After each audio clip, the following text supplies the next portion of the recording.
రాజధాని Amaravati real estate వ్యాపారాన్ని తలపిస్తోందన్న విమర్శలే నిజం కావడానికి మరెన్నో రోజుల్లేవు. అమరావతి అనేది తనకు తానుగా అభివృద్ధి చెందుతుందంటూ కూటమి ప్రభుత్వం పెద్దలు చెబుతున్న సంగతి తెలిసిందే. ఇప్పటికే అమరావతిలో అభివృద్ధి పనుల కోసం వేల కోట్ల అప్పులు చేసిన సంగతి తెలిసిందే. ఈ అప్పులు తీర్చడానికి అంటూ ప్రభుత్వం అమరావతి భూముల్ని అమ్మకానికి సిద్ధం చేస్తోంది.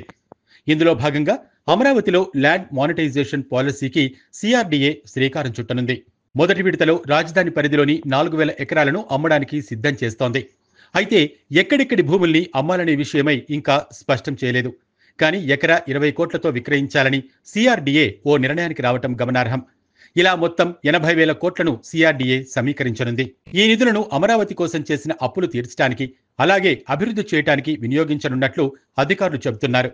ఈ భూముల్లో కొన్నింటిని రెండో దశ ల్యాండ్ మానిటైజేషన్ జాబితాలో 60:40 విధానంలో రియల్ ఎస్టేట్ సంస్థలకు అప్పగించాలని కూడా నిర్ణయించారు. అమరావతికి భారీ మొత్తంలో భూములు తీసుకోవటం ఒక ఎత్తైతే వాటిని అభివృద్ధి చేయటం పెద్ద సవాలుగా మారింది.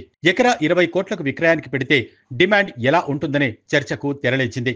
హాట్ కేకుల్లా భూములు అమ్మకమైతే ఓకే, లేదంటే అమరావతిపై ఏవో భయాలు, అనుమానాలు ఉన్నాయనే చర్చకు తెరలేస్తోంది. 4,000 ఎకరాల్ని కొనే వాళ్లపై రాజధాని భవిష్యత్తు ఆధారపడి ఉంటుంది. 4,000 ఎకరాలను బలవంతంగా ఎవరికైనా కట్టబెడతారా, లేక స్వచ్ఛందంగా కొనడానికి ముందుకొస్తారా అనేది కాలం తేల్చనుంది.